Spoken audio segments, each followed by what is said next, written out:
before every game, the Bears bring a yoga instructor into Hallis Hall, and Justin Fields has really adopted this in-4, out-4 breathing technique that he really started to use against the Vikings, and he thought it played a part in how he played. Arguably his best performance of his career, finishing with a 118 passer rating in that game. He also said he had an aha moment where the game really started to slow down. He obviously got the best protection of the season from his offensive line, but he says when you're a quarterback and you first come into the league, you look across that line and you see these big defensive linemen just coming at you, and you speed the game up. But now he's realizing that he can play with his own rhythm that he's starting to find. How are you feeling after a game? And at the beginning of the season, it was because he was getting hit so much. And he was asked that again last week, but he said now it's more he's tired and his legs are tired because of that workload. He said he's tapering back in practice. Do you see this offense potentially scaling him back in a game to manage that as well? As one of the top guys on this defense, how do you keep these guys locked in when you're so close in some of these games?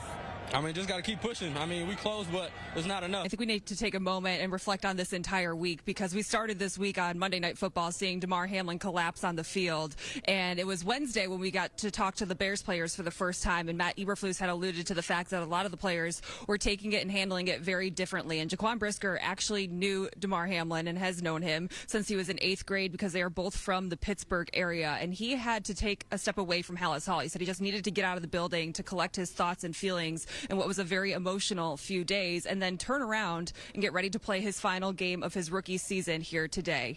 Guys, we're just talking about the offensive line, and just a rough outing for them today with 7 sacks. And you heard Justin Fields take credit for a lot of those, saying he needs to get rid of the ball faster and not just be back in the pocket for so long. But Braxton Jones was in the locker room after the game, sitting at his locker, just staring at the ground. And I asked him, what were you thinking? Were you reflecting? What's going through your mind? And he was just simply frustrated with the way he played personally. He said, you need to play all 4 quarters. You can't just play well in 1 quarter. And he felt like he was playing up too high, which he says has been a problem for him all season. Justin Fields said he actually does not study Josh Allen at all when he looks at quarterbacks across the league, but I think you can draw parallels to when Josh Allen first came into the NFL and he wasn't the premier quarterback. His stats weren't all that great, and then the Bills went out and got pieces to surround him. You look at Cole Beasley, who came, then you look at Stephon Diggs, and he went from throwing for about 1,000, 2,000 yards to 4,000 yards per season, and that has really helped him. And even Matt Eberflus and Luke Getsy talked about how when you surround your quarterback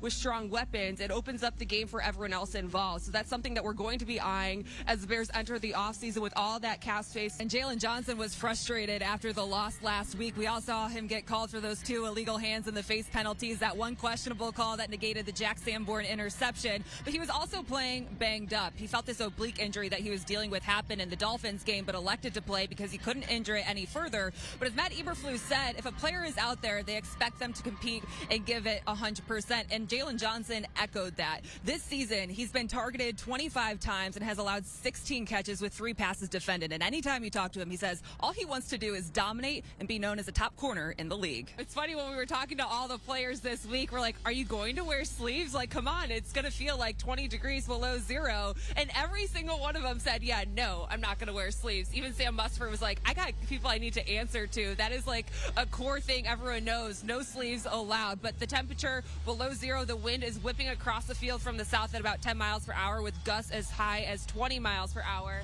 You see the tears coming down my face again. It is just bitterly cold.